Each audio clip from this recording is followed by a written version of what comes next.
Fala pessoal, tudo bem? Agora a gente vai para um caso de aplicação daquelas operações vetoriais que a gente determinou na última aula. Então, é o caso que a gente chama de composição de movimento, tá bem?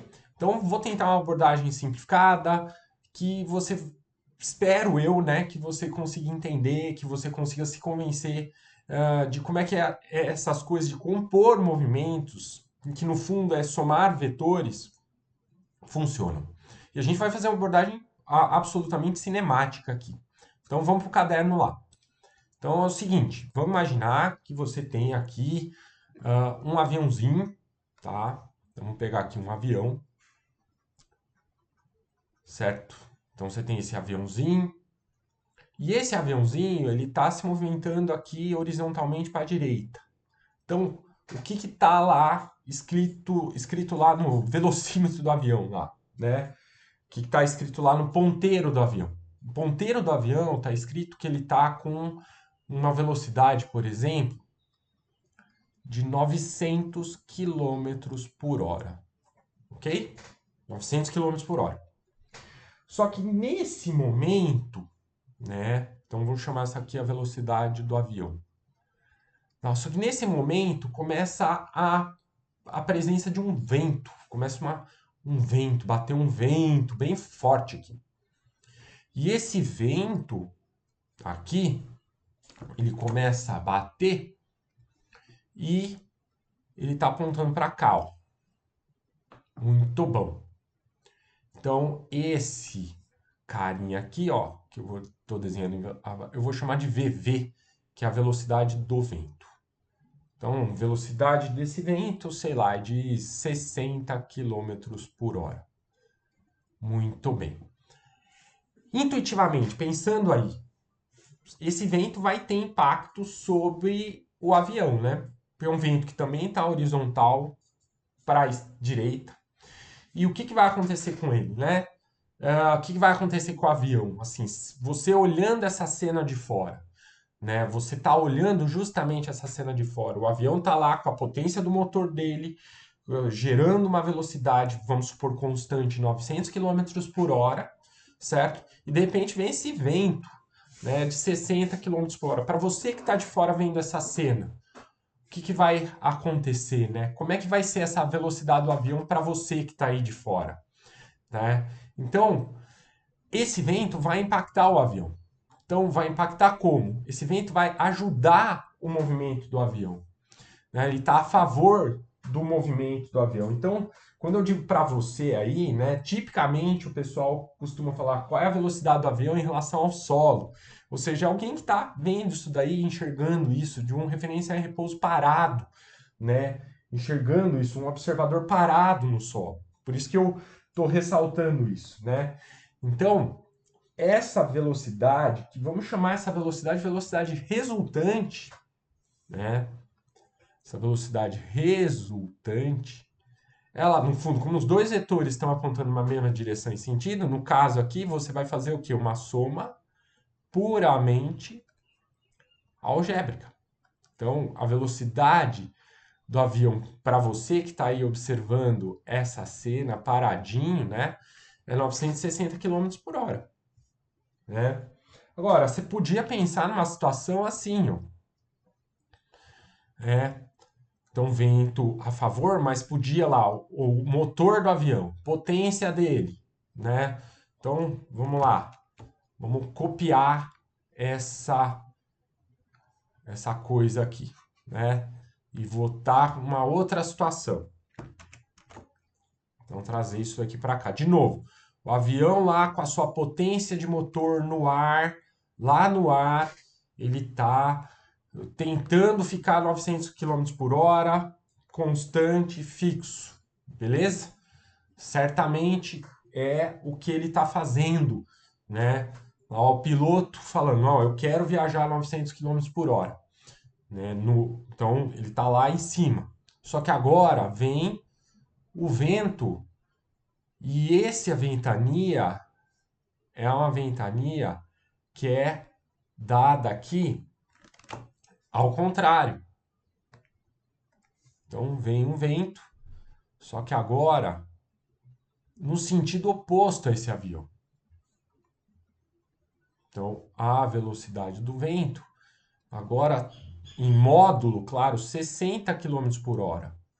Então, que impacto isso tem no avião? Assim, para você aí de fora, que a gente está chamando que para quem está de fora, a velocidade no avião, a velocidade resultante nesse avião, que conta o impacto do vento, vai ser agora os 900 para a direita, que para a direita a gente está considerando vetores positivos, e para a esquerda a gente está aqui com o vetor agora com valor negativo. Então, caso especial, né, sentidos opostos, ó, subtrai. Então, a gente vai ter aqui 840 quilômetros por hora. Isso daqui é composição de movimento. Isso é composição de movimento, pessoal, né? Não é uma coisa que tem que ser tenebrosa, difícil, tá? E você pode pensar num caso mais geral, porque o vento não precisa estar alinhado ao avião.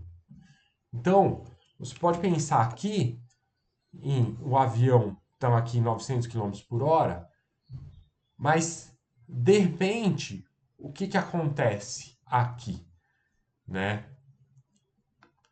Você vem aqui com um caso que o vento está na diagonal. Então, o vento vai atuar aqui na diagonal do nosso avião. Então, essa seria a velocidade do vento. Então, qual o impacto disso para quem está observando de fora? Então, vai ser justamente uma soma vetorial. Você tem aqui a velocidade do avião para a direita, a velocidade do vento aqui na diagonal. Eu coincidi as duas aqui, né? Estou coincidindo as duas, ok? Como é que o avião vai se portar para alguém que está aqui de fora observando essa cena? Você aí do computador, né, que está assistindo isso. Você vai usar a regra do paralelogramo. Velocidade do avião, velocidade do vento, essas duas aí. Então, vamos desenhar aqui a composição desses dois do jeito que a gente fez e costuma fazer. Paralela no último, paralela aqui no último, no primeiro, desculpa, no final dos dois, onde coincidiu,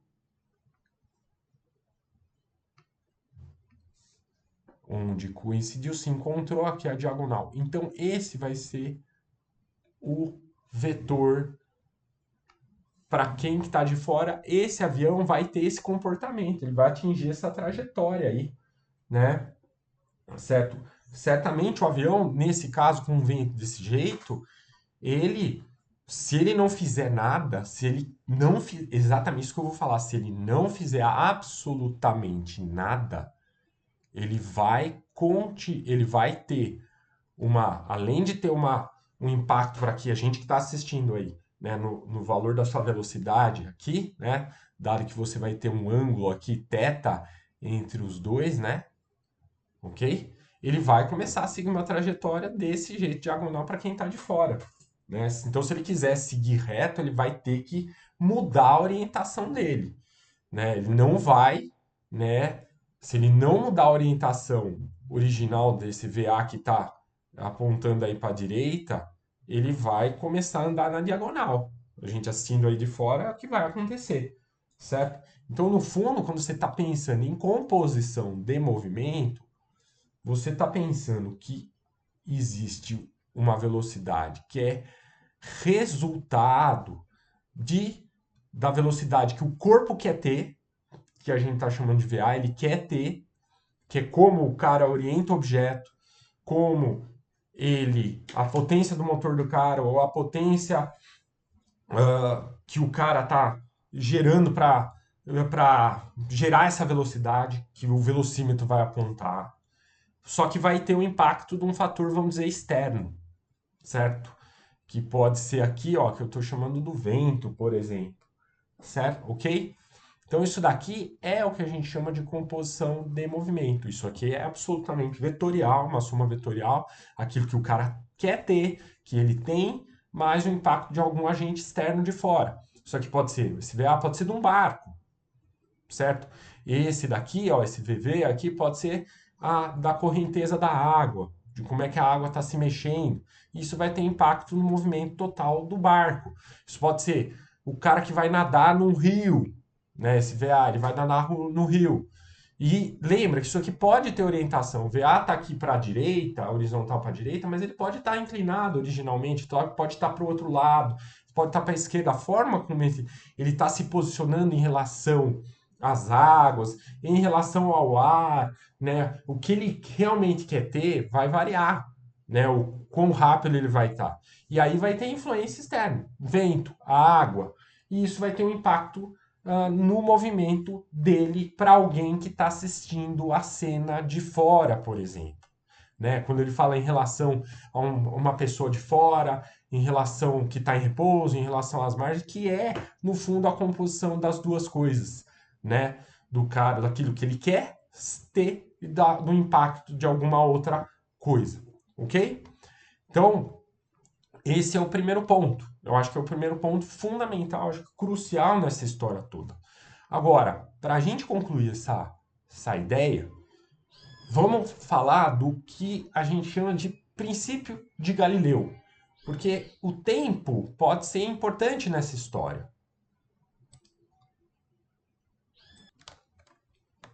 Então, o princípio de Galileu vai dizer o seguinte para a gente. Ele vai dizer que o tempo, para tudo que a gente está pensando, para todas as direções, né? Então, um corpo apresentando um movimento composto, cada um dos movimentos componentes, né? Ele vai se realizar como se o outro não existisse, tá? Então, simplificando essa ideia, né? Que eu acho que a gente tem que ter é que o tempo ele passa igualmente em todas as direções. O tempo se porta independente de referencial e, e esse tempo passa de forma idêntica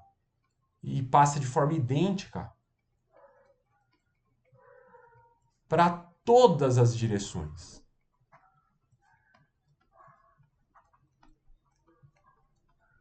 Então, isso você tem que ter na cabeça. Então, supondo que os corpos estão se movendo com velocidade constante, tanto do vento como o avião, né? A gente pode usar simplesmente a expressão distância sobre tempo, certo? Então, o que eu estou querendo dizer aqui, né? Eu estou querendo dizer aqui, se você posiciona, por exemplo, um barquinho aqui nessa margem desse rio, o barquinho ele posiciona assim, na vertical em relação a essa margem, tá? E ele vai tentar atravessar o rio desse jeito. Se não tiver, se a água tiver calminha, ele vai conseguir fazer isso daqui verticalmente. Mas se tiver uma água aqui, o que vai acontecer, né? A água vai fazer com que o barquinho, né, vá fazer uma trajetória o quê? Inclinada. Então ele vai sofrer influência do, do barco. Desculpa, do barco não, da água. Então ele vai acabar atravessando na diagonal aqui. Então ele vai acabar parando aqui nessa margem, aqui desse lado. Então, no fundo, ele vai se distanciar do ponto que ele queria atingir. Ó. Ele vai se distanciar esse tanto aqui. Então, veja só, o que é a ideia?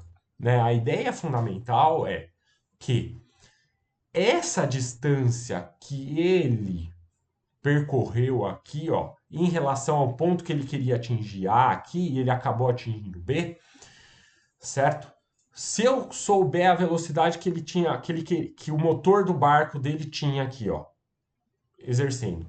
Se eu sei a velocidade da correnteza, certo? Eu vou saber a velocidade aqui, ó, resultante, né? Que é o impacto da correnteza na velocidade original do barco aqui. Posso usar Pitágoras aqui, se você pensar, porque os dois são o quê? São perpendiculares entre si.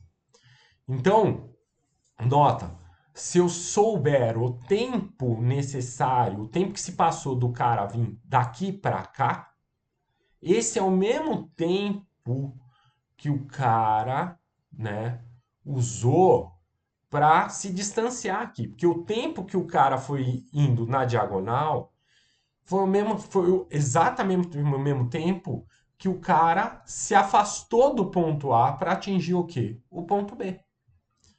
Certo? Então, se eu quero, por exemplo, calcular essa distância aqui, ó, né? Essa distância aqui, o que eu posso fazer? Essa distância diagonal, eu vou usar a velocidade resultante, certo? Eu tenho o tempo que passou, eu uso essa velocidade resultante, faço aqui, ó, VR igual ao quê? Se eu chamar essa distância aqui de x, o que eu vou ter? Eu vou usar VR, x por ΔT, ok? Eu conheço esse ΔT, por exemplo, tá? Agora, se eu quero calcular essa distância horizontal, que é a distância de afastamento aqui, o que eu posso fazer? Conhecendo o tempo, como o tempo é o mesmo na diagonal, o tempo é o mesmo na horizontal, o tempo é o mesmo na vertical, ele independe, né, das orientações, das direções. Uma maneira de você calcular esse distanciamento aqui, esse Dzão, você pode usar simplesmente o V da água, o V da correnteza, porque esse distanciamento foi causado pela correnteza, certo? Então, essa é o que a gente chama de independência, né? Uma componente, vamos dizer, para o tempo, hein? Não interfere na outra. Não interfere na outra. Por isso que é o equivalente fala que o tempo passa igualmente aqui em todas as direções, tá?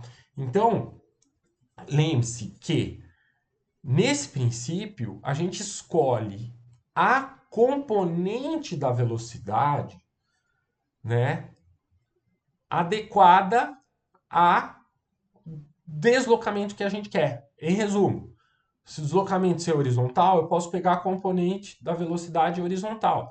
Se eu quero um deslocamento aqui inclinado, eu vou pegar a componente o quê? Vou pegar a componente da velocidade inclinada. E assim sucessivamente. Então a gente combina, né? Velocidade, a direção da velocidade com a direção do deslocamento. Afinal, né?